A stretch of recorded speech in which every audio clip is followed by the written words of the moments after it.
Vamos a seguir con la serie sobre la fe verdadera. Y hoy voy a hablar acerca de, el tema se llama distorsiones de la fe. Distorsiones de la fe. Y vamos a leer en Tito 1:10.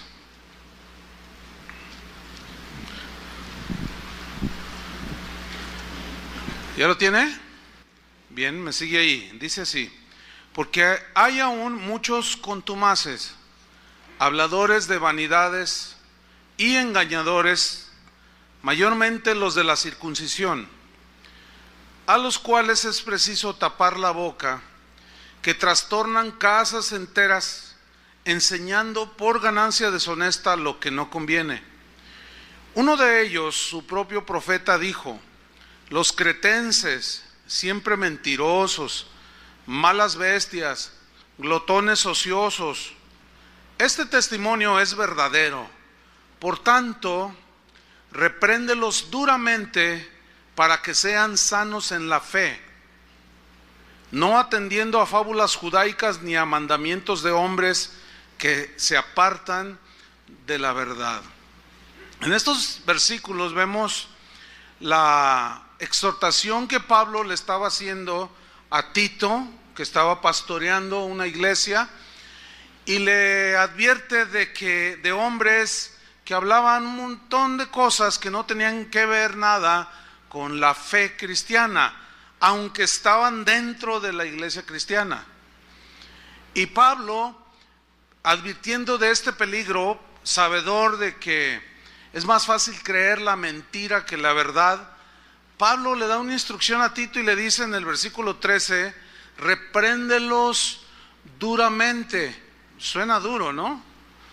Pero significa con firmeza.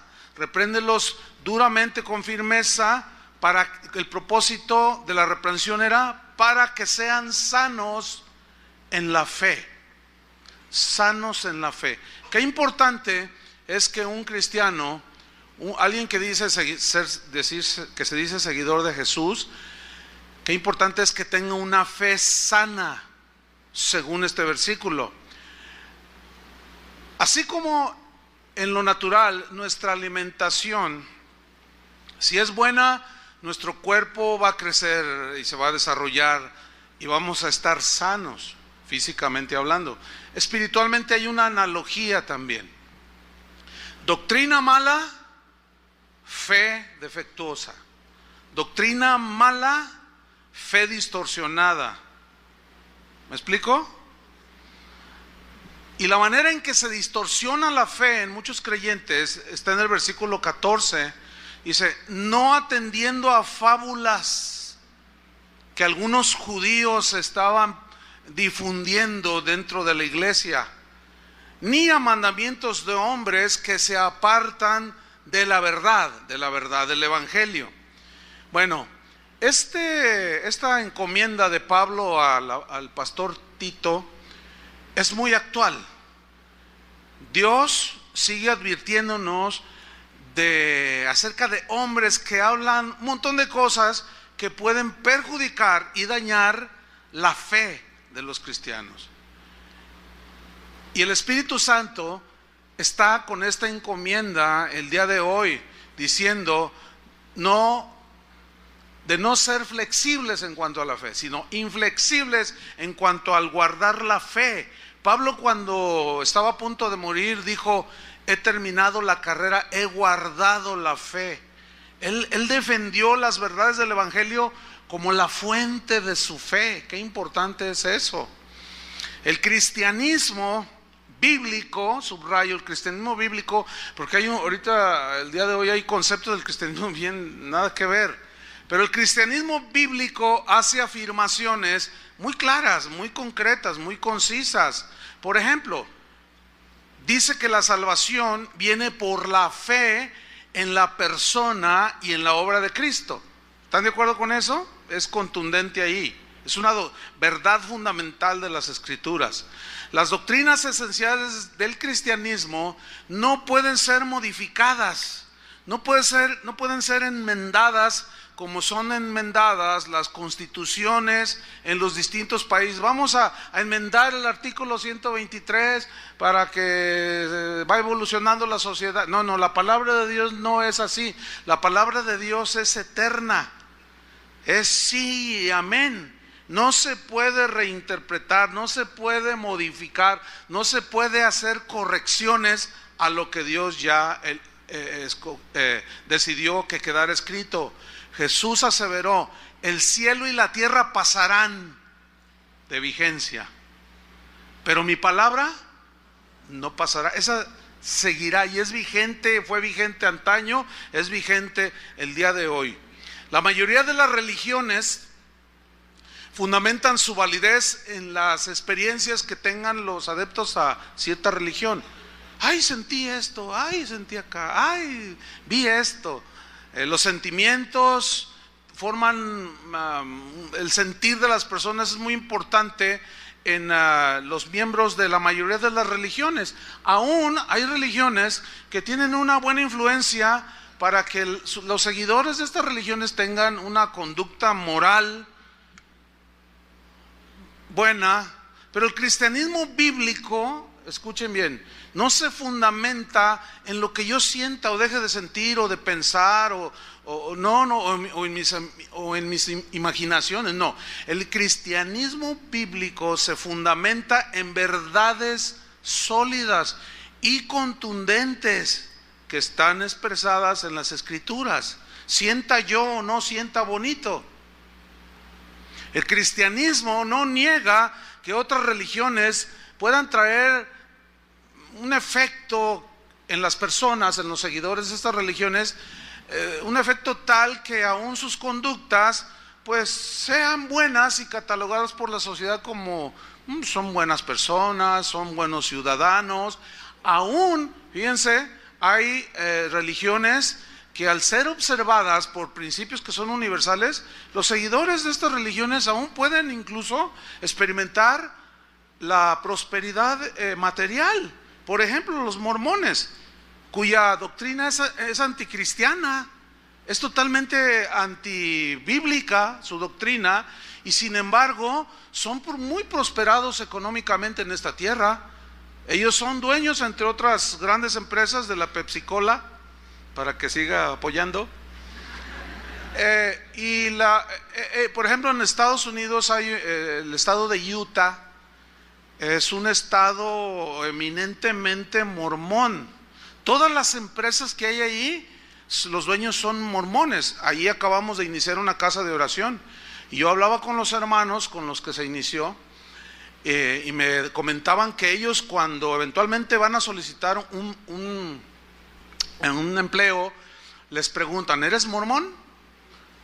Y si ellos dicen no, no les dan el trabajo. Entonces es muy difícil subsistir los cristianos en un lugar así. Y fíjense, en ese estado de Utah la delincuencia tiene un nivel bajísimo. No hay vicios, no hay antros como en otros lugares. Entonces la gente tiene una vida moral. El problema con esto es que la moralidad no salva de la condenación del infierno. Ese es el problema, ¿sí? Lo que el cristianismo asegura, lo que el cristianismo bíblico asegura, es que no es la moralidad la que te lleva a estar bien con Dios, ni la prosperidad material es evidencia de que estás bien con Dios. El cristianismo bíblico te asegura que el único camino a la paz con Dios es por medio de la fe en Jesucristo. Y una vez que nos entregamos al Señor, Él lava nuestros pecados con su sangre, nosotros seguimos, los cristianos, las enseñanzas de Jesús. Justificados pues por la fe, tenemos ¿qué? Paz para con Dios. Es la única manera, por medio de su Hijo Jesucristo. Ahora bien, en la vida cristiana, los cristianos, pues los sentimientos ahí están. A veces sentimos la presencia de Dios, ¿verdad que sí? Pero a veces no la sentimos, eso es subjetivo. Eso no es un mensaje central en la Biblia, que sintamos o no la presencia de Dios. Si la sentimos, pues qué bueno, y si no la sentimos no pasa nada. El justo por la fe vivirá. Hay cambios en las vidas de muchos cristianos que son lavados en la sangre de Cristo, pero escúcheme bien, el sentir y el que Dios me dio mucha felicidad en esta tierra o aún prosperó mi negocio, ese, hermanos, no es el mensaje central del cristianismo bíblico. No. Muchos comparten su testimonio de cómo Jesús cambió sus vidas. Bueno, esto está bien, esto es importante, esto es real. ¿A cuántos ha cambiado el Señor sus vidas? Pero déjeme decirle una cosa, no es el mensaje central ni el objetivo del cristianismo el hecho de decir, ya soy cristiano y ya soy feliz. Hay una manera errónea, muy errónea de predicar el evangelio. Si tú te entregas a Cristo vas a ser muy feliz. Eso, mis queridos hermanos, no es un concepto que está en la Biblia. Se los voy a demostrar. ¿Ustedes creen que los primeros cristianos, los mártires que lanzaban al Coliseo romano, eran felices siendo lanzados? ¿Ustedes creen que ellos dicen, ay, qué feliz soy? No, eso comprueba que el objetivo de la venida de Cristo a este mundo no fue para darnos felicidad terrenal. Ahora, si tú la tienes aquí, eso es subjetivo, disfrútala. Pero si no la tienes, también es subjetivo. Lo importante es el mensaje central del cristianismo bíblico, que Cristo vino a dar su vida para morir por los pecadores, para salvarnos y librarnos de la condenación eterna. ¿Cuántos dicen así es? Ahora, Cristo cambia las vidas, ha librado y cambiado las vidas de muchos. ¿De cuántos ha cambiado sus vidas? ¿Cuántos han sido librados de las drogas, del alcoholismo, de una vida de maldad, de perversión? Sin embargo, estos no son los propósitos principales de la obra de Jesucristo en la cruz, hacernos sentir felices aquí en la tierra. No. El gran propósito, pues, de la obra de Cristo fue, y de su muerte dolorosa y sangrienta en esa cruz, fue reconciliar a los pecadores con Dios. Si lo demás se da, repito, si tú te sientes feliz, bueno, disfrútalo. Si tú tienes bienestar económico y terrenal, material en esta tierra, bueno, disfrútalo y comparte con el que no tiene. Pero esto es subjetivo, hermanos. Ahora bien, el gran logro del cristianismo bíblico es traernos a una reconciliación con Dios el Padre a través de Jesucristo. Y la gran, digamos, revelación del cristianismo bíblico es que ahora cada ser humano que se arrepiente y lava sus pecados en Cristo puede tener una relación personal con Dios, hablar cara a cara con Dios. Eso es algo maravilloso. No, o sea, yo pensé que todos iban a caer desmayados así. Eso es algo maravilloso, poder abrir los ojos en la mañana. Dije en la mañana, porque algunos en la tarde, ¿verdad? Pero bueno, en la mañana abrir los ojos y decir, Padre, te doy gracias porque tengo vida, gracias por mi esposa, mis hijos, y poder entrar con libertad al trono de la gracia. Eso es algo maravilloso, poder hablar con Dios. La gente que no tiene esta fe, porque no tiene fundamento, dice, ay, si ¿a poco tú hablas con Dios? Dicen. Tú contéstale, sí, yo hablo con Dios y Él me habla. Esta es una gran verdad en las Escrituras.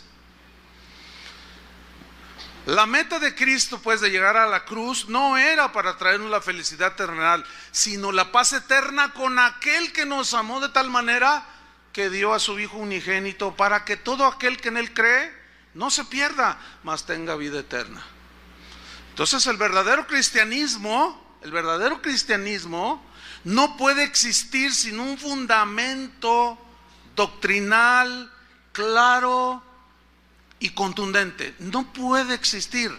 El cristianismo actual pone su énfasis en las experiencias místicas. Cuando digo cristianismo actual, me estoy refiriendo a las distintas maneras de concebir el cristianismo el día de hoy, que es una cosa impresionante la variedad de los conceptos que se tiene sobre el cristianismo. Sin embargo, el verdadero cristianismo, la fe del verdadero cristiano está fundamentada en las Escrituras y no tanto en el sentir personal ni en las experiencias. Y como decía hace un momento, el cristianismo actual pone su énfasis precisamente en las experiencias místicas, del tipo que sea, con tal de que sea algo extraordinario y nada común y hasta raro y extraño. Mientras más extraño sea, mejor. Se aceptan todo tipo de doctrinas ajenas a las Escrituras, que puedo mencionar, la lista podría mencionar cientos, ¿sí? Que van desde la risa santa le llaman a alguien que se ríe descontroladamente y interrumpe al predicador. A veces el mismo predicador está risa, y no predica. Se cae al suelo, se revuelga, risa santa, dicen. Hasta cristianos en reuniones vomitando y dicen vómito santo. O sea, en realidad el asunto, uno dice, ¿cómo puede la gente tener fe en eso? Fe distorsionada. Esa no es la fe que enseñan las Escrituras. Ahora, a todo eso hay que añadirle a que muchos predicadores en la actualidad no están predicando el Evangelio. Sus mensajes son carentes de enseñanza, de sustento bíblico, de alimento espiritual. No hay sustento en las Escrituras. Un conocido mío me dijo, Chuy, si tienes tiempo, quiero que escuches este video, míralo y dame tu opinión. La predicación duraba como 30 minutos, pero yo nada más lo escuché 15 minutos. En esos 15 minutos el predicador no hizo una sola referencia a la Biblia, no mencionó ningún versículo, y en toda la enseñanza, después esta persona me dijo, es que en la enseñanza no menciona ningún texto, ninguna alusión siquiera. Eventualmente dijo Dios por ahí el predicador, pero lo que sí me llamó la atención es que al inicio de su mensaje, estaba en su iglesia, él dijo, hoy les voy a dar la clave para el éxito y la felicidad. Pues eso suena bien, ¿no? Y todos, ¡ay, la clave para el éxito y la felicidad! O sea, ¿a quién no le gusta, no? Dice, ¿saben cuál es la raíz de todos los desajustes, problemas que hay en la familia, con tu esposa, con tus hijos, la envidia que sientes, los celos, la agresión que le haces al otro, las maldiciones que le sueltas al otro? ¿Saben cuál es la razón? ¿Saben cuál es el problema del por qué existe todo eso? Por la baja autoestima que tenemos nosotros, de nosotros mismos. Fíjense qué mensaje tan poderoso. Ahora resulta que la raíz de la envidia, de los celos, de la agresión, de la maledicencia, no es el pecado, es la baja autoestima. Con mensajes así, ¿qué se puede esperar? Pablo dijo, mi propósito es que su fe, les dijo a los corintios, esté fundada en el poder de Dios, refiriéndose al poder que tiene la palabra de Dios y no en la sabiduría de los hombres. Para que su fe esté fundamentada en lo que Dios es, pero en el Dios que revela la Biblia. Para que su fe esté sana y fundamentado en lo que la Escritura dice, no en lo que tú crees o yo creo que dice la Escritura, sino que en lo que en realidad dice la Biblia. Esa es la fe sana, esa es la fe sólida. En la actualidad se considera la enseñanza de las Escrituras en una iglesia, se considera como algo extraño, como algo que pasó de moda. Hoy le llaman religioso y legalista al cristiano que desea sustentar su fe en las Escrituras. Por ejemplo, tú escuchas algo o alguien te comparte algo y te suena raro y tú le dices, oye, ¿y eso dónde está en la Biblia? Bueno, no está, pero esto lo dijo quién sabe quién. No, pero es que tiene que ser bíblico. Para que nuestra fe sea sana, tiene que estar basado en la Escritura. No seas religioso, te dicen. No seas exagerado, te dicen otros. No seas legalista, dicen otros.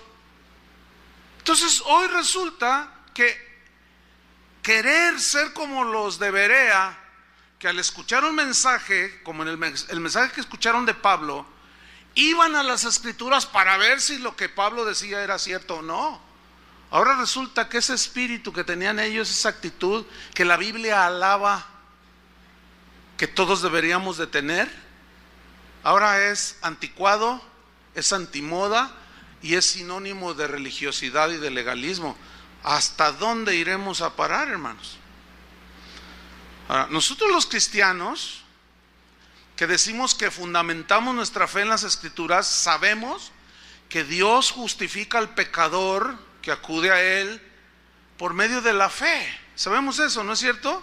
Es decir, la fe verdadera está sustentada en el mensaje verdadero del Evangelio. Ahora, esa fe que tiene sustento sólido en las Escrituras es la que nos lleva a la salvación. ¿Por qué? Porque la fe viene, ¿por qué? Por el oír. ¿Por el oír qué? La palabra de Dios. Entonces, si lo que está diciendo el predicador, si lo que está compartiendo el cristiano de lo que cree, no tiene fundamento en las Escrituras, va a proyectar una distorsión de la fe. Y va a desviar del verdadero centro del mensaje de la Biblia.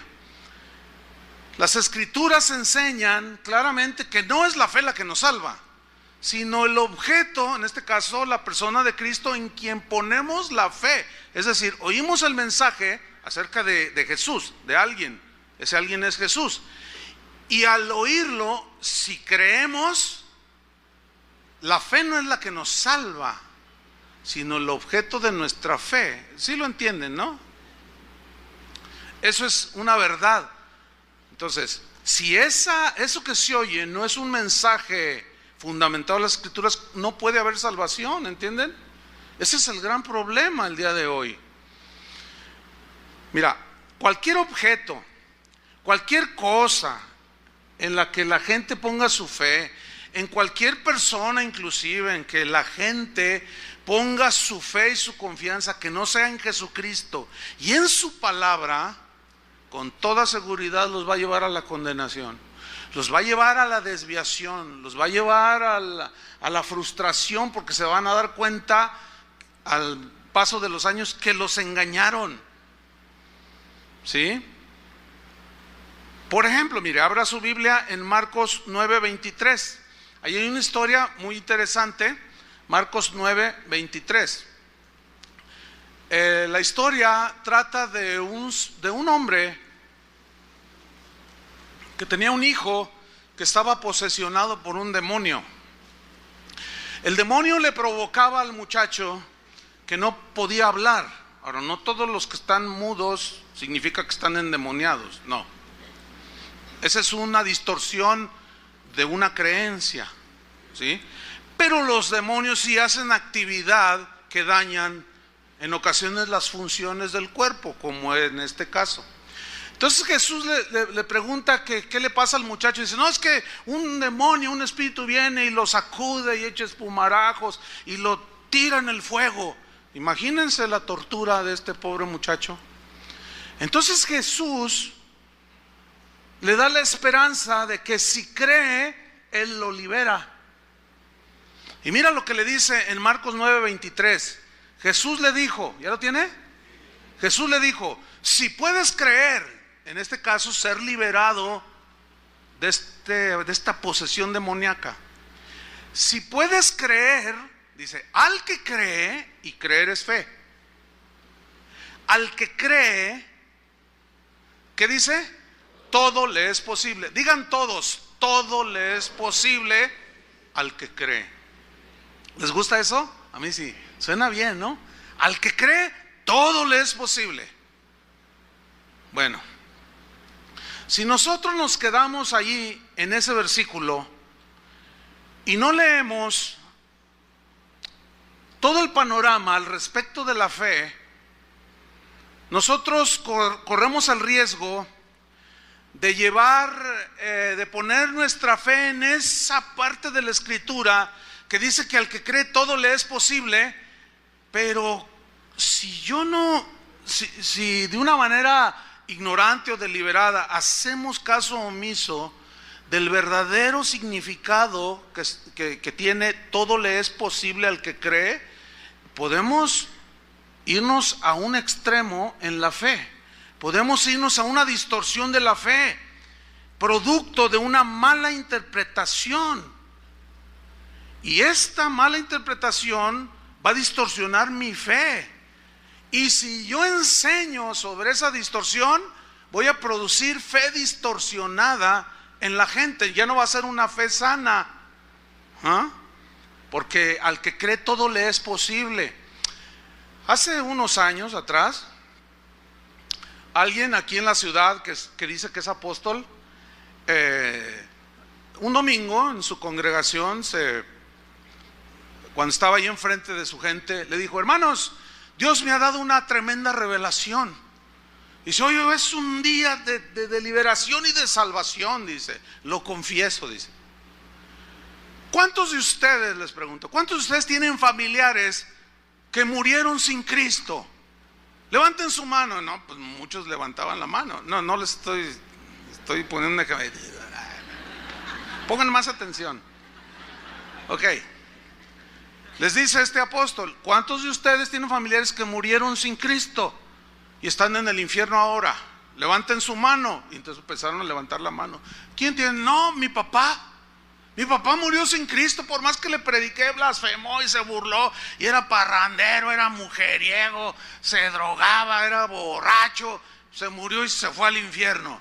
Y usted, mi abuelita era bruja, hacía limpias y hacía conjuros y maldecía gente y les cobraba, y no quiso entender el evangelio, no quiso lavar sus pecados en la sangre de Jesús, y se murió y está en el infierno. Pues les tengo buenas noticias, hermanos. Y todos dice: hoy es un día de salvación, porque Dios me reveló que sí, que Dios le había dicho: pídeme. Y Dios me mostró y me dijo: quiero hacer liberación y salvación el domingo. Dile a la gente que si creen y piden por sus muertos que murieron en sus pecados, yo los voy a sacar del infierno. ¿Por qué? ¿Por qué creyó esto? Porque él decía, el apóstol, porque ahí dice que al que cree, todo le es posible.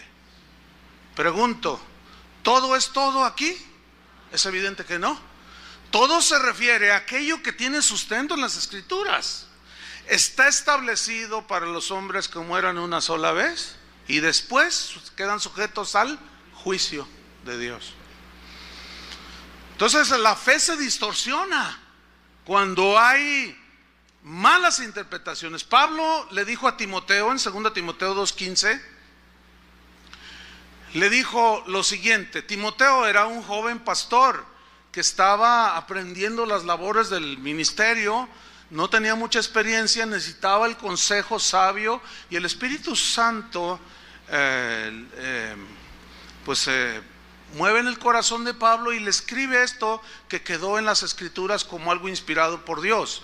2 Timoteo 2:15 le dice: Timoteo, le dice, procura con diligencia presentarte ante Dios aprobado.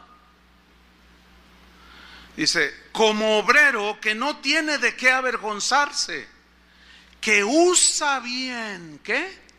La palabra de verdad. Pregunta: ¿ese apóstol usó bien la palabra de verdad? No. Ahora, aquí la palabra usar en el griego es una palabra técnica que usaban los arquitectos de aquellos tiempos. Es una palabra que significa trazar una línea recta. En otras palabras, lo que Pablo le está diciendo a Timoteo es: Timoteo, procura con diligencia presentarte a Dios aprobado como un obrero que no tiene de qué avergonzarse, que traza rectamente la palabra de verdad. Porque si hay trazo verdadero, buena interpretación de lo que realmente la Biblia dice, la fe que la gente ponga en ese mensaje tuyo, Timoteo, esa gente va a tener una fe sana, una fe sustentada. Por eso tienes que usar bien la palabra de verdad. Y le dice en el versículo 16: mas evade profanas y vanas palabrerías, porque conducirán más y más a la impiedad, y su palabra carcomerá como gangrena. O sea, aquí su palabra significa su mensaje distorsionado.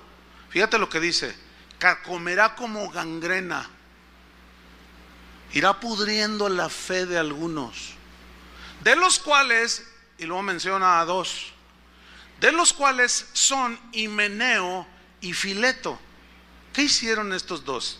Versículo 18: que se desviaron de la verdad. Que se desviaron de la verdad. ¿Cómo?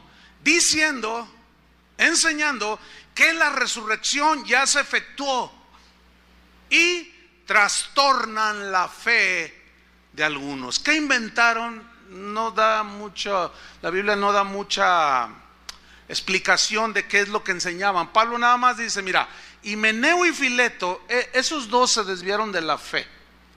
Ellos empezaron a enseñar tonterías respecto a la resurrección, fábulas, mentiras. Y eso ha producido un trastorno en la fe de los que oyen ese mensaje. Entonces, Timoteo, tienes que ser muy cuidadoso. Por eso le dijo a Tito: tienes que reprenderlos duramente, llamar la atención siempre, para que sean sanos en la fe. Porque hay muchos habladores de vanidades y de tonterías que andan engañando. Entonces la gente pone su fe, asume que porque es el pastor ya está diciendo 100% la verdad, y no siempre es así. Otro ejemplo de distorsión de la fe es una doctrina que se conoce como lo que dices recibes, o decláralo por fe. Por ejemplo, los que creen esto llegan a una reunión o se encuentran a un hermano y van así todos acongojados y van así, y de repente se encuentran a alguien o ven a alguien: hola hermano, ¿qué te pasa? ¿Qué tienes? Bueno, es que fíjate que tengo un dolor, pero soy sano por fe. ¿Han oído eso? Y luego están parados ahí en la esquina y pasa un Mercedes-Benz y dice: por fe ese carro es mío. Así dicen. No sé cuántos de ustedes anduvieron en esas cosas distorsionadas.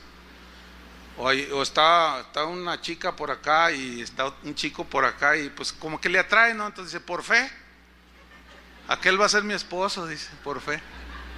Pero resulta que ya tiene novia, pero tú dices por fe.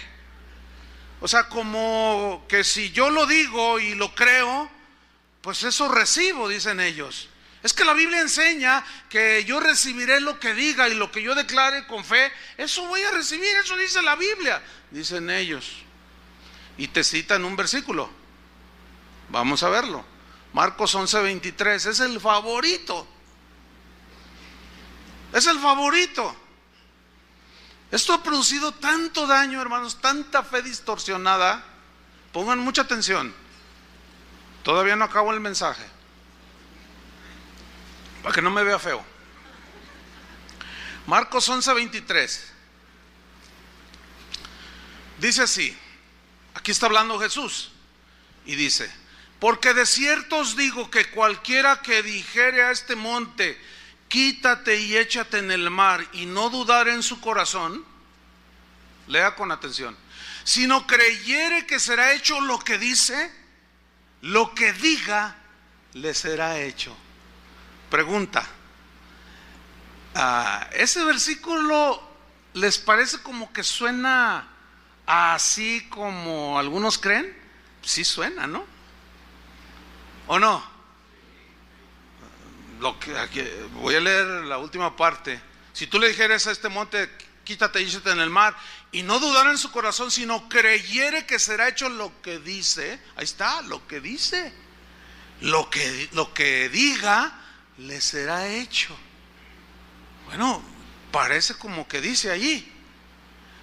Ahora bien, si nos quedamos ahí en ese versículo, cometemos un grave error.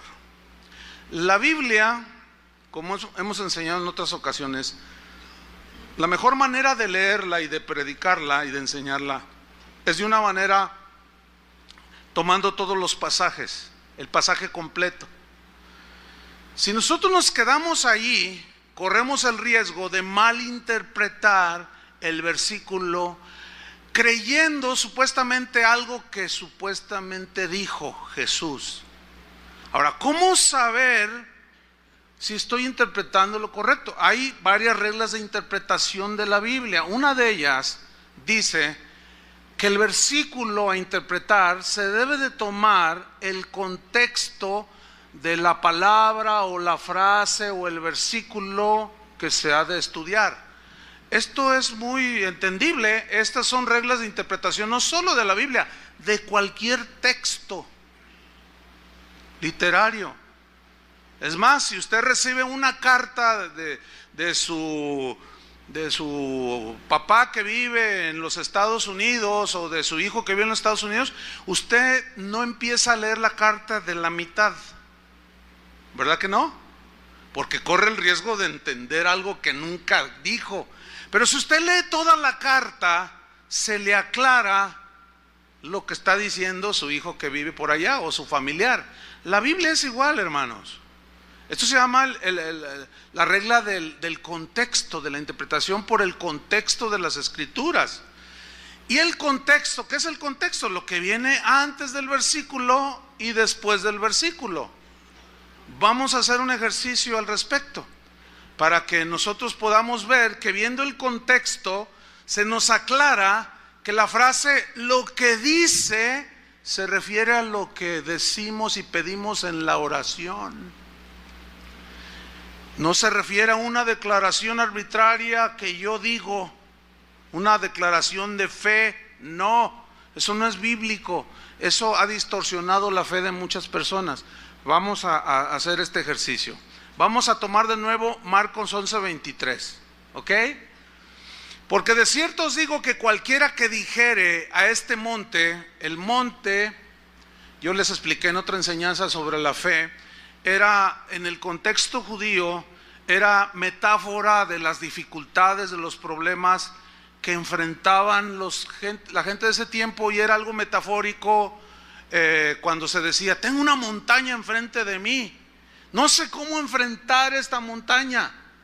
Aquí la lección de Jesús en todo el pasaje es respecto de la fe, porque en los versículos anteriores es cuando Jesús se secó la higuera y Señor, se ha secado la higuera, y Jesús les dice, tened fe en Dios, que eso ya lo compartimos también, ¿se acuerdan? Tened fe en Dios, y luego de ahí se desarrolla esto. De cierto os digo que cualquiera que dijera a este monte, quítate y échate en el mar, y no dudar en su corazón, sino creyere que será hecho lo que dice, lo que diga le será hecho. Versículo 24. Mire cómo se aclara de manera sencilla, simple, pero bien poderosa. Versículo 24. Por tanto, esa frase parece que no tiene nada, pero ahí estriba el principio para poder entender a qué se refiere, será hecho lo que dice. Por tanto, en consecuencia, dice, os digo que todo lo que pidiereis orando. ¿De qué está hablando? De hacer declaraciones de fe, así como se ha creído, o se refiere a lo que se pide en la oración. Que cuando se pide se tiene que creer sin dudar para poderlo recibir. Se está refiriendo a lo que se pide en la oración. ¿Lo alcanza a ver o no? Es clarísimo. Por tanto os digo que todo lo que pidiereis orando, creed que lo recibiréis y os vendrá. En la versión, una versión parafraseada dice Marcos 11:24, por esto les digo, crean que ya han recibido todo lo que estén pidiendo en oración y lo obtendrán. En la versión Palabra de Dios para Todos dice, se lee así el versículo 24, por eso les digo que cuando pidan algo en sus oraciones, pídanlo convencidos de que lo pueden recibir, lo que lo han recibido, y entonces lo que pidan será suyo. Pero acuérdense que también está otra parte en la Biblia que habla que lo que pedimos, si es conforme a su voluntad, Él nos lo dará. Y allí ya se complementa lo que podemos llamar una fe sana.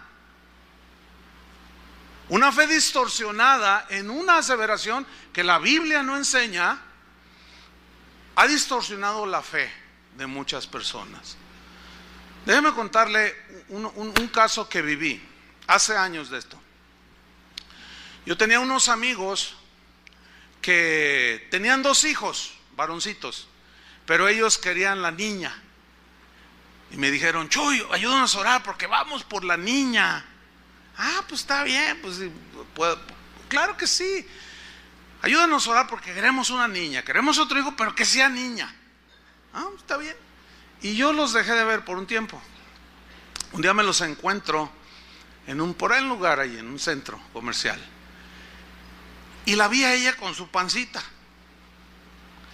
Y le dije: hola, no me digas. Sí, me dice. ¿Estás embarazada? Dice: estoy embarazada. Ay, gloria a Dios, pues felicidades. Y pues me gocé con ellos, ¿no? Entonces le digo: ¿y cómo va el bebé? Dice: no es bebé, es una beba. Y dice: y ya tiene nombre, se llama Sarita. Y le digo: ¿ya hicieron un estudio y ya se dieron cuenta que es una niña? Dice: no, pero yo lo declaro. Dice: por fe es una niña y se llama Sarita. Entonces yo dije: andan en este rollo estos hermanos. Entonces yo le dije: oye, mira, pero es que eso de que porque yo lo declaro y lo digo y lo creo y lo confieso, eso anula la soberanía de Dios. Eso anula la voluntad de Dios, porque Dios es el que da la vida. A veces nos concede las peticiones de nuestro corazón, siempre y cuando estén en su voluntad. Pero a veces no nos concede las peticiones del corazón.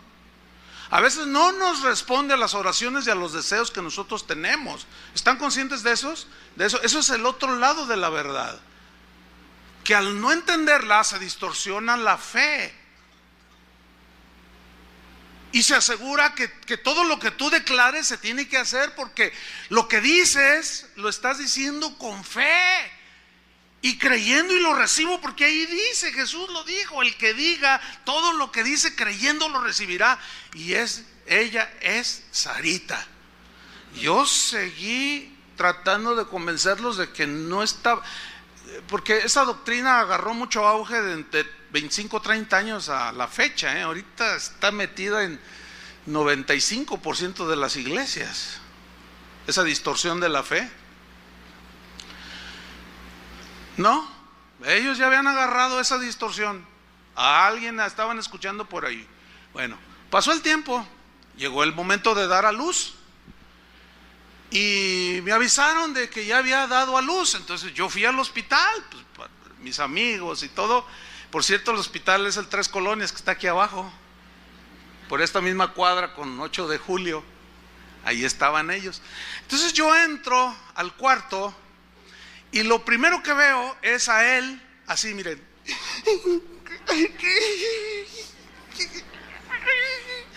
No, oye, ¿qué te puedes imaginar? Lo peor, ¿sí o no? Entonces yo pensé lo peor. Dije, lo que pensé: se murió el bebé, se murió Sarita. O sea, eso lo pensé yo, se murió el bebé. Entonces miro a la cama donde estaba la esposa, y estaba diciendo una de tonterías: me fallaste, Dios.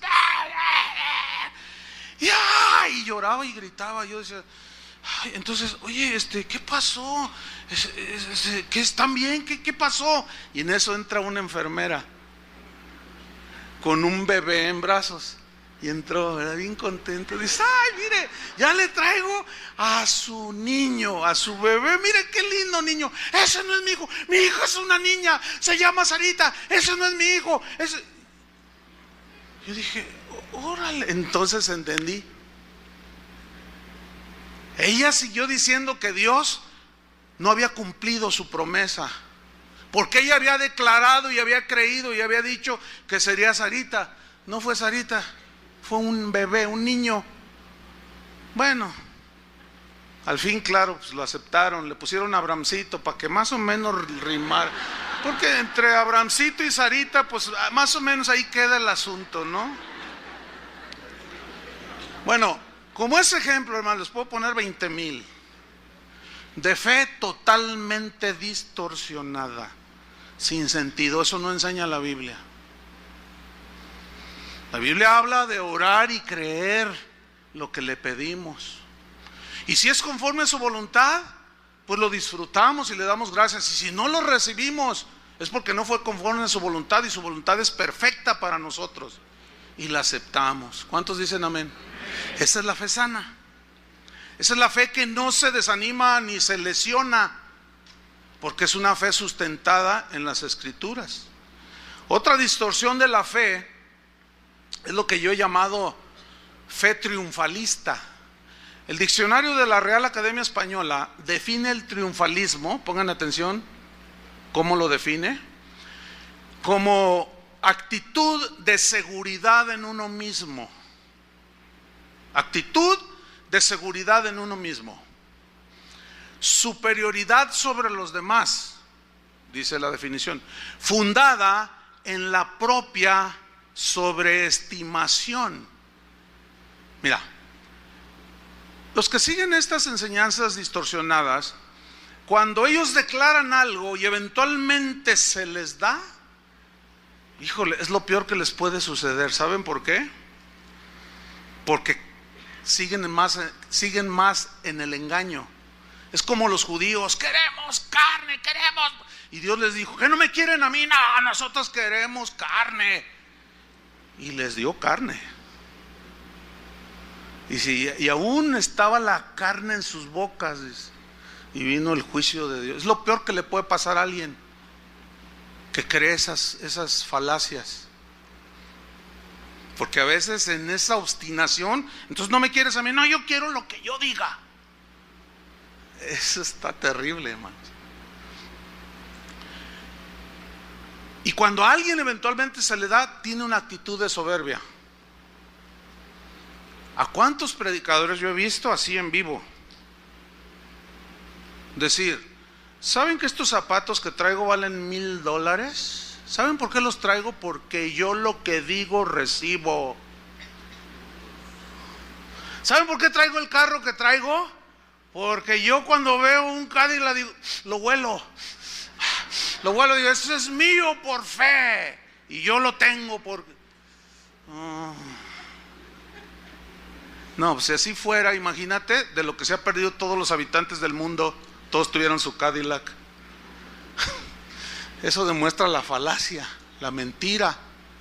Desgraciadamente eso se ha metido dentro de la iglesia y ha distorsionado y trastornado la fe de muchos. Entonces el triunfalismo es una actitud de seguridad en uno mismo, superioridad sobre los demás. Es que no tienen fe, yo sí tengo una super fe. Cuando Jesús dijo: si tuvieran fe como un grano de mostaza, nada más con eso te basta. ¿Cuántos saben quién es Jorge Vergara? ¿Saben quién es Jorge Vergara? ¿Quiénes no saben quién es Jorge Vergara? Levanten la mano. Uy, un montón también. Bueno, Jorge Vergara es el dueño de las Chivas.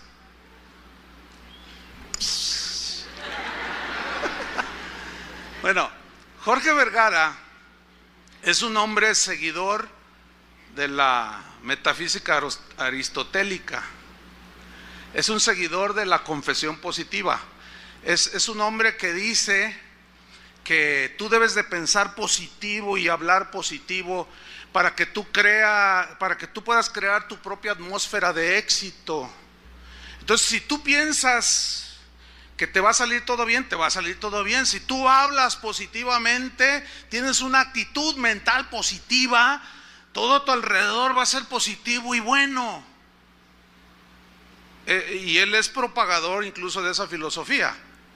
Fíjense, los del mundo. Ahora, no faltó el predicador que oyó alguno de estos Y dijo, oye, eso está bueno, además checa con la Biblia lo que dices, te será hecho. Y dice, no hombre, esto está tremendo. Y luego dicen, el diablo, el mundo nos ha robado lo que nos pertenece. Entonces lo adoptaron y lo metieron a la iglesia. Y ese no. Entonces, ¿qué sucede con este señor?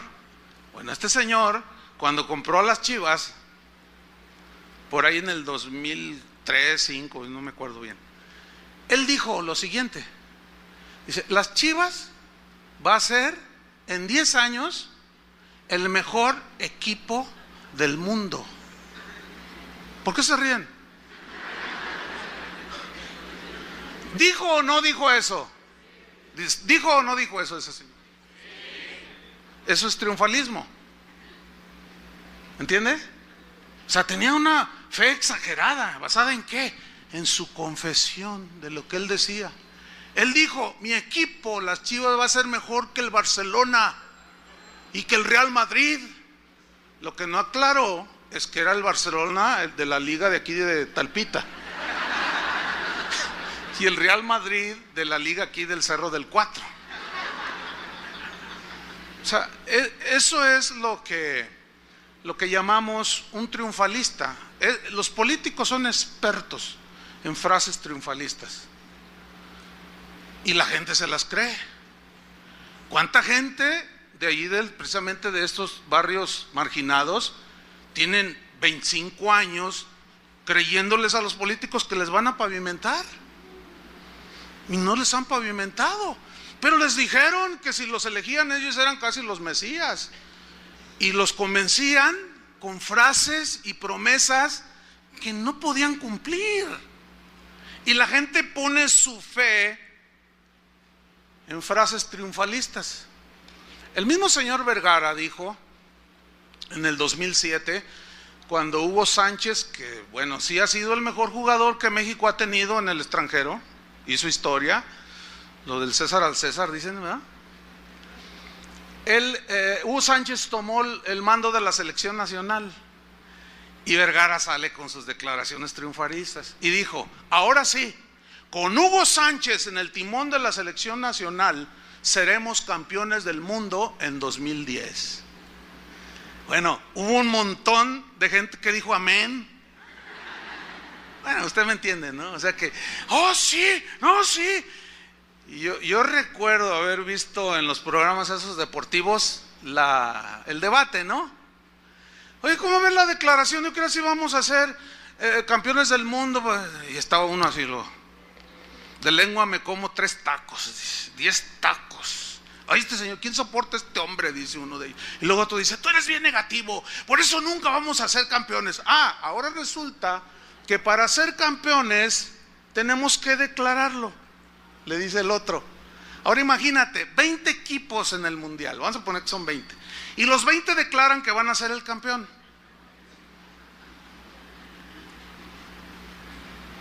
¿Ve? Bueno, eso es lo que es el triunfalismo. Bueno, ¿ha oído esas frases que dicen Guadalajara para Cristo? ¿Las ha oído? Eso es lo que yo llamo una fe triunfalista, exagerada, prepotente. ¿Basada en qué? En que Dios me reveló, dicen algunos. Dios me mostró en un sueño y en una visión. Cenaste muchos tacos, mi estimado. En el 2008 hubo una campaña aquí en Guadalajara. La campaña se conoció como Vive lo Rojo. No sé cuántos de ustedes se acuerdan de esa campaña, Vive lo Rojo, que había espectaculares por toda la ciudad, unos espectaculares con fotos de un supuesto Jesús, ¿no? Con iPod, audífonos, en patineta, y decía, Jesús es chido, y cosas de esas, no sé si se acuerdan. Bueno, yo recibí la invitación para apoyar la susodicha campaña. Y cuando se nos están dando los pormenores, yo pregunto, oigan, pero ¿en base a qué o cómo, cuál es el objetivo? Y sale era una pastora. Dice, es que Dios me reveló junto con este pastor y este otro, que a diciembre 2008 todo el estado de Jalisco será convertido a Cristo. ¿Cuántos millones de habitantes tiene Jalisco? En ese entonces dijeron, 2008 dijeron, pues casi 8, 7 y fracción. Bueno, entonces yo les dije, a ver si estoy entendiendo. A diciembre 31 de este año 2008, eso fue como en marzo, a diciembre 31, todos los habitantes de Jalisco estarán convertidos a Cristo. ¡Amén!, dijeron. A ver. Otra vez. A ver si estoy entendiendo. Esto significa que todos los pandilleros de Jalisco al 31 de diciembre se van a convertir. Amén, dijeron. Gloria a Dios, a su nombre, gloria. Órale.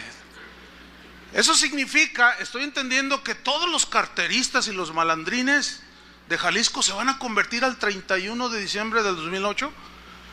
Amén, dijeron. Órale.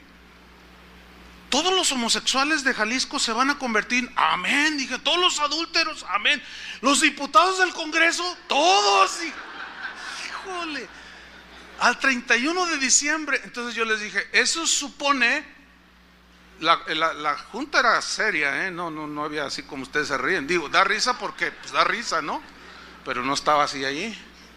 Yo les dije, entonces estoy entendiendo que aún el 31 de diciembre del 2008, aún el cardenal Sandoval Íñiguez se va a convertir. Y dijeron amén.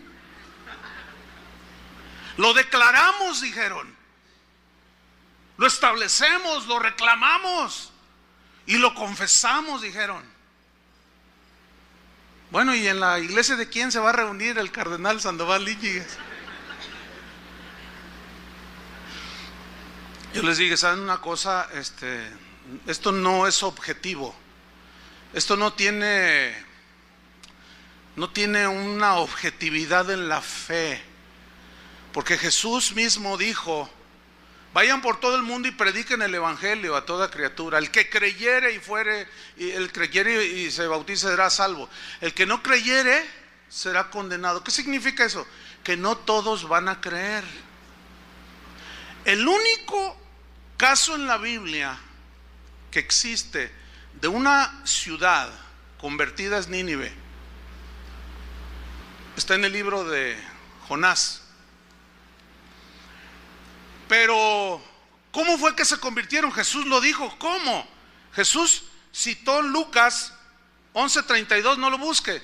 Jesús dijo, los hombres de Nínive se levantarán en el juicio contra esta generación y la condenarán, porque a la predicación de Jonás se arrepintieron. ¿A la qué? A la predicación de Jonás se arrepintieron. ¿Cómo viene la fe que nos lleva a la salvación? ¿Por oír qué? La palabra. ¿Sabe qué me dijeron en esa junta? ¿Cómo iba a ser la conversión? Es que Dios le reveló a algunos, dijeron ahí, que los cartelones rojos, el rojo era símbolo de la sangre de Cristo. Todas las sangres son rojas, ¿no? Pero ellos dijeron, a mí me lo dijeron, que los espectaculares estaban a la entrada del aeropuerto, a la salida, en la Minerva, en las salidas allá de Morelia, de Zapotlanejo, hacia el norte, allá a la costa. Estaban los espectaculares a todo lo que daban ahí, de color rojo. Y ellos me dijeron a mí, es que Dios nos reveló que como el rojo es el color de la sangre de Cristo, y cuando vean a Cristo ahí en ese espectacular, el Espíritu nos reveló que cuando la gente viera el color rojo, se iban a arrepentir. Entonces, yo ya no podía, yo dije, ¿hasta dónde? ¿Qué más tengo que escuchar? Entonces ya un poco así, pues así como, no sé, pues entre triste, medio frustrado. ¿Cómo es posible? Son pastores. Yo les dije, o sea que va el Chapo Guzmán manejando, va al aeropuerto a tomar su avioneta privada y ve un cartelón rojo y dice, ay, qué malvado soy. Digo, hermanos, ¿hasta dónde? ¿Hasta dónde? ¿De dónde ustedes sacan tanta cosa? ¿Sabe qué me dijeron? Chuy, tú no eres un hombre de fe. Así me dijeron. Pero ¿sabe qué? Lo más así, se va a morir de la risa. ¿En qué terminó aquella plática? Bueno, yo salí. Yo les dije, bueno, ok, miren, yo no puedo participar en algo que estoy viendo a todas luces que no es. Bueno, dice, prepárate, me dice uno de ellos. Prepárate porque tú vas a tener una iglesia mínimo de 200,000 personas, ¿no? Y aunque tú no las hayas ganado, no sé qué, te las vamos a mandar porque todos se van a convertir. Ah, está bien. Yo dije, pues ni en el estadio caben 200,000. Yo no sé dónde las voy a meter. Entonces yo les dije, bueno, ok, les dije, nos vemos el 31 de diciembre del 2008 de este año. Bueno, hace casi 6 años de eso, 5 años. ¿Qué pasó? ¿Ah? El cardenal sigue dando lata, aunque ya no es el cardenal. Sigue ahí dando cosas. Cada vez hay más homosexuales y más descarados. Cada vez hay más violencia, más narcotráfico, más perversión, más maldad. ¿Qué pasó? Bueno, ¿sabe qué dijeron después de que vieron que nada de nada? Dijeron, Chuy es el culpable. Yo le dije que se iba a reír. Es que es increíble que yo había boicoteado la campaña. Ahora resulta que soy Zeus. Ahora resulta que soy más poderoso que Dios, porque si Dios les dio la revelación y el Espíritu les habló, entonces ahora resulta que yo soy más poderoso que el Espíritu. Por favor, miren, me da una tristeza, créamelo, y aunque no me lo crea, pero yo sigo orando por esos pastores. Sigo orando, sigo pidiéndole a Dios que tenga misericordia, que algo haga. Ahora, pregúnteme usted o imagínese qué es toda esa gente que está bajo esos liderazgos. Bueno, todas esas congregaciones se han dividido no una vez, quién sabe cuántas veces. Entra gente, se va gente, entra gente, se va gente. ¿Todo por qué? Por una fe triunfalista, ¿entienden? Por declaraciones basadas en no sé qué cosas, con objetivos totalmente que agreden las escrituras, nada que ver. ¿Y qué me dicen de la fe idealista? Así le llamo yo la fe idealista. Bueno, ¿qué es el idealismo? Es una filosofía que dice que la realidad no existe en el mundo físico, sino en la mente.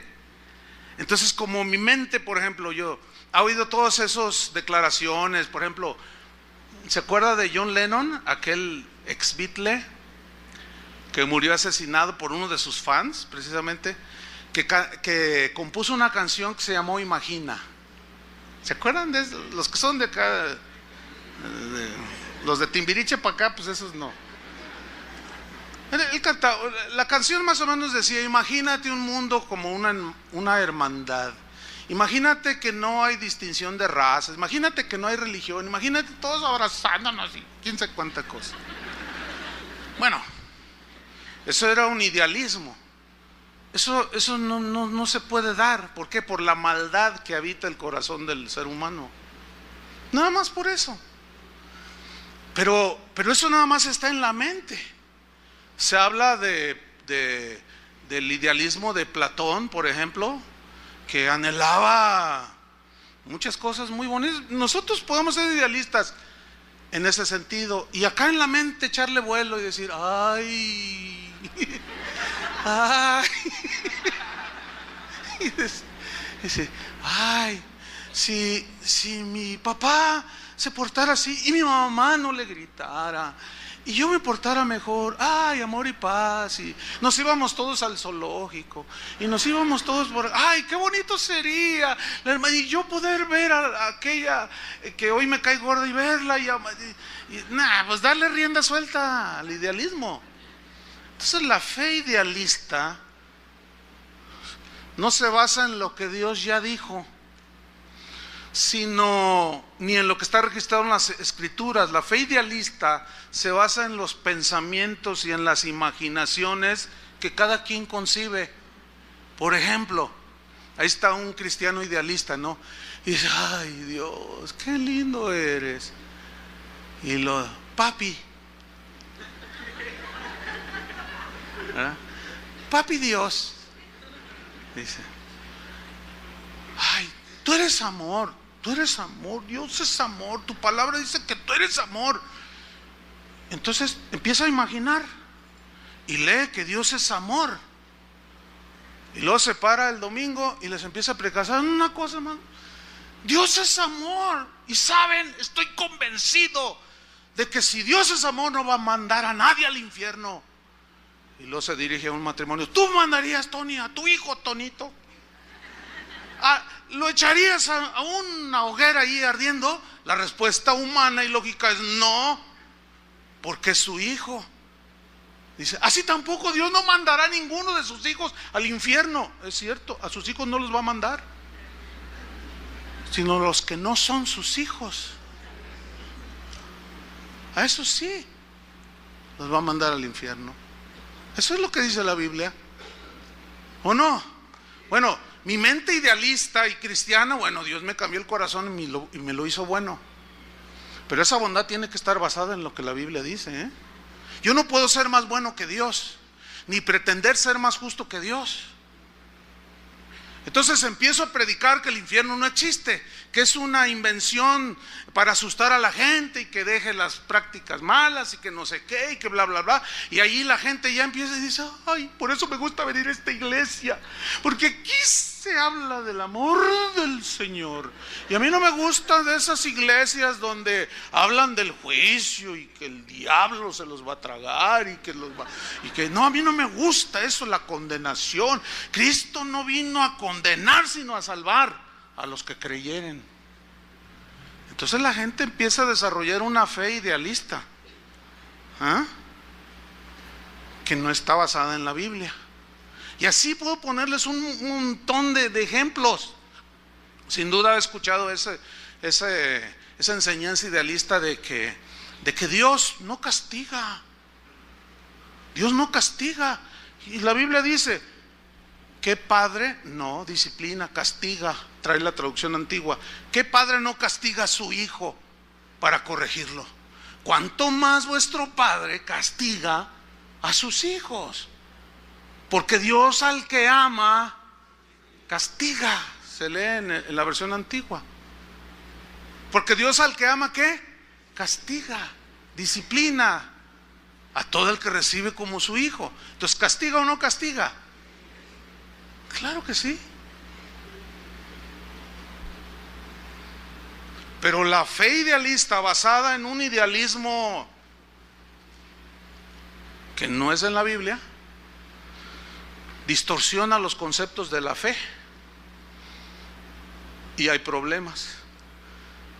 La gente no crece con esa fe genuina, fe sana. Por eso Jesús habló de manera muy clara, Pedro habló de manera muy clara, Pablo habló de manera muy clara y nos advirtió Jesús y todos los apóstoles que no escucháramos a esa gente que dice fábulas, que dice tonterías, que enseña cada cosa, ¿sí? Hay un montón de distorsiones en la fe. Ahorita mismo está en la cárcel un pastor allá en el sureste. ¿Por qué? Porque el hijo de una familia tenía una enfermedad que era curable en su momento y él dijo, no lo lleven al médico, porque si lo llevan no tienen fe y están negando al Hijo de Dios. Declaren por fe su sanidad. Y por más que yo declaro, se murió el niño.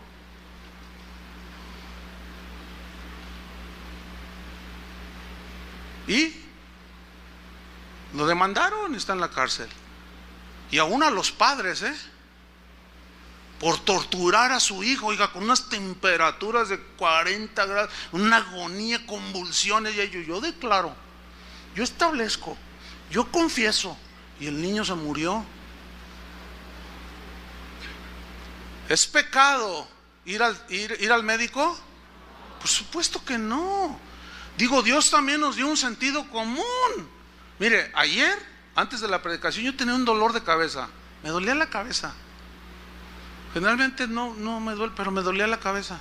Entonces yo me sentía mal, hasta débil, ¿no? Y dije, Señor, tú puedes sanarme. Y venía a la congregación, desde mi casa me empezó a doler. Y nada. Y antes de empezar, Señor, y nada, no, pues que me tomo unas aspirinas. Dios nos ofendió, ¿o sí? Pablo le dio remedios a Timoteo porque padecía del estómago, le dio un remedio casero. Pablo era un hombre de fe. ¿Y por qué le dio un remedio casero? Eso no es negar la fe, hermanos, eso es usar el sentido común que Dios puso también en nosotros para sabernos conducirnos aquí en la vida. Si yo quiero construir una casa y necesito un diseño, no voy con un carnicero, ¿verdad que no? Oiga, usted me va a hacer mi casa. No, pues a mí tráigame una vaca y verá que yo se la destazo bien para que haga su asadito. Pero una casa, no, yo declaro por fe que tú me la vas a hacer. Oiga, qué raro suena eso, ¿no?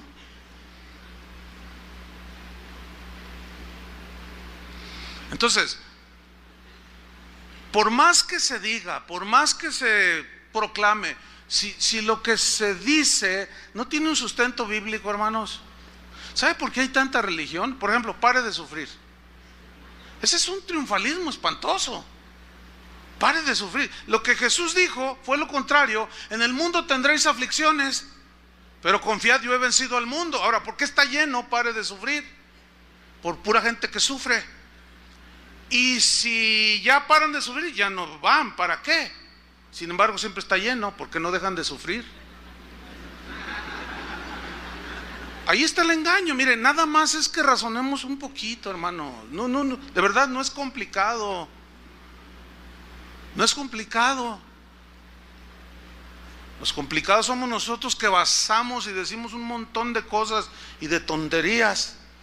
Y la fe se trastorna, hermanos. Y la fe se diluye y la fe crece chueca.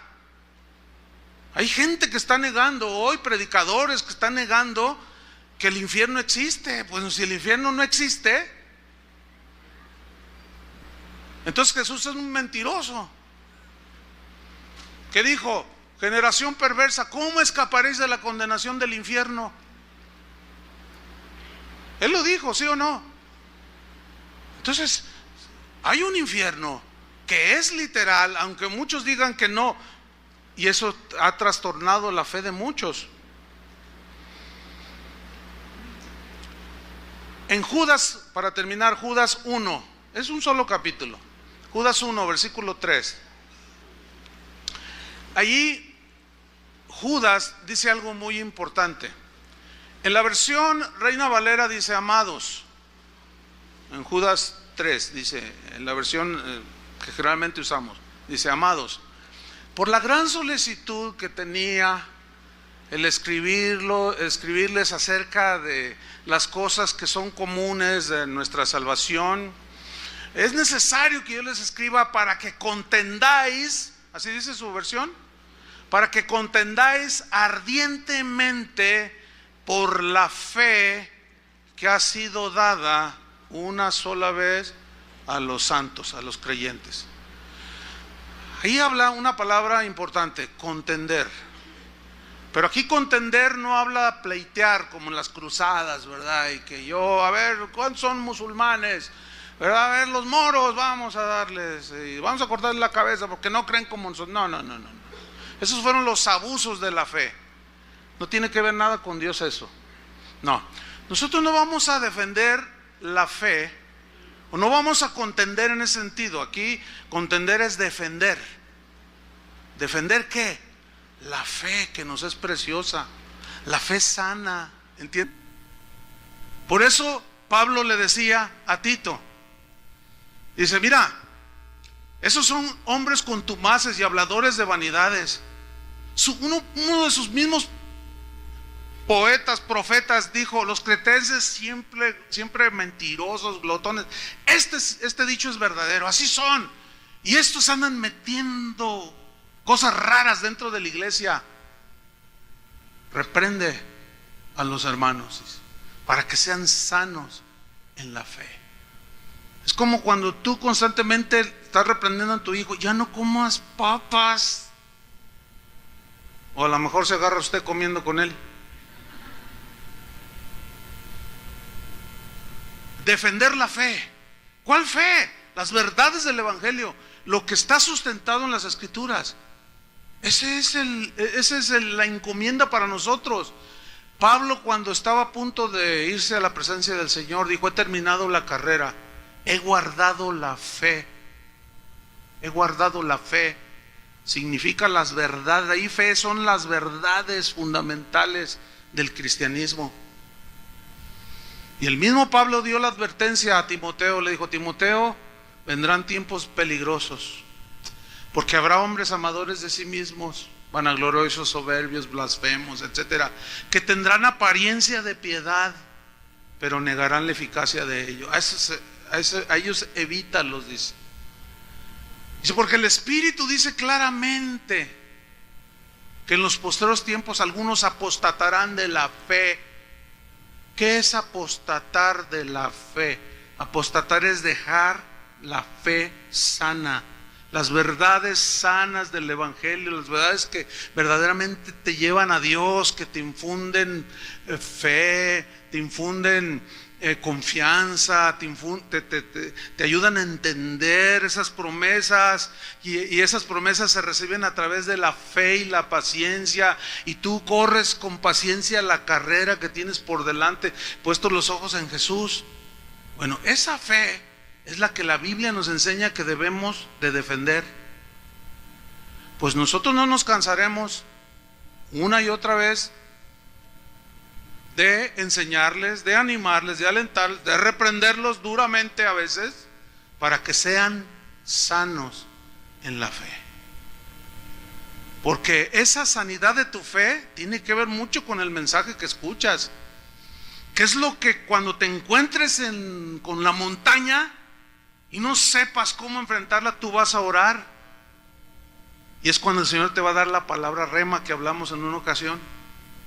Entonces tú oras en base a eso y tú lo crees. Señor, dame sabiduría, no sé cómo enfrentar este problema. Señor, tu palabra dice que si yo pido con fe y me da sabiduría sin reproche, Señor, yo creo que tú me vas a dar. Señor, dame una solución a esto, no sé qué hacer. Como oró Salomón, tu pueblo es grande, yo soy joven, no sé qué hacer. Y a ti recurro en oración. Nunca fue en declaraciones prepotentes. Siempre fue en un pedir, y ese pedir creyendo que lo iban a recibir. Y Dios le dijo a Salomón, por cuanto no me pediste riquezas, sino sabiduría, te doy sabiduría y además te añado riquezas. Esa es la fe que nosotros debemos de seguir, hermanos. La fe sana, fundamentada en una enseñanza sana.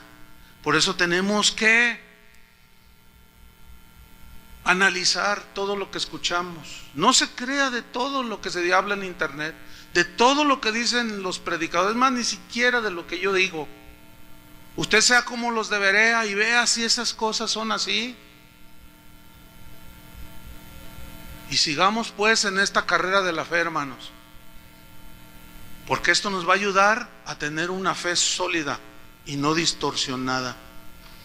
Se va a encontrar con algunos cristianos que tienen una fe totalmente distorsionada, que creen cosas rarísimas. Yo me acuerdo en los años 80s, 70s, 80s, yo escuchaba a predicadores decir, hermano, si usted viene del catolicismo, eso del agua bendita, no, ¿cómo el agua no tiene ningún poder para nada? Y decían los predicadores, ¿se acuerdan los que son de ese tiempo? Y nos decían, ay no, pero el agua bendita. Y luchábamos porque prevaleciera el agua bendita, aunque seguíamos siendo cristianos. Como aquel hermano cuando lo bautizamos, que lo tomo y yo te bautizo en el nombre del Padre, el Hijo y del Espíritu Santo. Y le espérame, pastor. ¿Te acuerdas, Chuy? Ya nomás le hicimos todo. Todavía traíamos un montón de cosas. Bueno, yo escuchaba esas predicaciones y nos querían quitar la fe supersticiosa. Y ahora es común en los púlpitos. Hasta hay un video en Tuyú de un predicador que está predicando y trae una botellita de agua y está predicando. Y dice, y el agua del Espíritu, que no sé qué, que quién sabe qué. Y trae y dice, y ahora reciban el Espíritu. Y todos los que estaban allí, que los muertos cayeron al suelo. Y tú dices, ¿qué es eso? Antes se reprendía la agüita bendita, ahora ya hasta nos la venden. Entonces, como vio que algunos cayeron por el poder del Espíritu, se emocionó el predicador y los demás también estaban. ¿Qué mover? Avivamiento. Empezaron a decir, tráeme más botellas de agua, le decía. Ahí se ve, ¿cuántos han visto este video? Ya hay algunos. Entonces, tráeme más botellas. Entonces, y reciban. Entonces, como eran un montón de botellas y más o menos son caritas, y más si son Bonafón,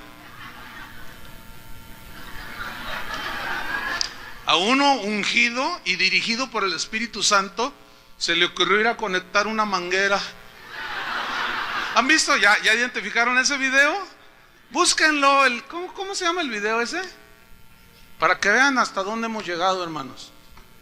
El pastor que usó una manguera para llenarlos del Espíritu, porque el agua es símbolo del Espíritu. Y un iluminado fue y conectó una manguera y se la trae y dice, ¡aleluya!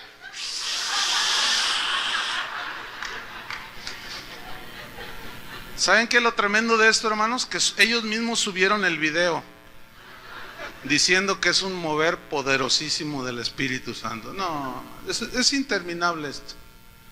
Es una batalla de la fe. Por eso debemos de tomar el escudo de la fe, con que podamos apagar no solo los dardos así de agresiones y de calumnias, sino también de engaños de todo tipo. Que Dios nos ayude, hermanos. Oremos. Señor, te damos muchas gracias. Gracias por la palabra, que sí, amén, tus promesas son justas, verdaderas, porque eres un Dios de verdad. Tú nunca vas a engañar a nadie, Señor. Tú nunca vas a prometer algo y dejarlo allí. Pero hay muchas cosas que nosotros los hombres hemos dicho, que tú has dicho y no son ciertas. Y las hemos enseñado o se han enseñado y la gente ha puesto su fe en mentiras, en falacias, en fábulas, en mitos, en engaños. Y no son sanos en la fe, están enfermos. De manera que cuando vienen los sinsabores de la vida, los problemas reales de la vida, no saben cómo enfrentar, porque no tienen la fe genuina. Ayúdanos, Señor, a poner nuestra fe en tu palabra, no en objetos como paños ungidos, agüitas benditas, trigo del cielo y tanta cosa que estos últimos años se han metido a la iglesia, sino en la bendita palabra de Dios, en la obra perfecta y maravillosa de Jesús, a quien rendimos nuestro corazón, nuestra obediencia y nos consagramos para Él, porque Él es merecedor de toda la alabanza, la acción de gracias, la honra y la gloria. Recíbela, Señor, de tu pueblo, y tú sabrás cuidar a tu pueblo, a los que son tuyos, Señor. Adviértenos constantemente, Señor, para tener una fe sana, pero una fe sólida. Te lo pedimos en el nombre de Jesús. Amén. Aleluya. Dios les bendiga a todos.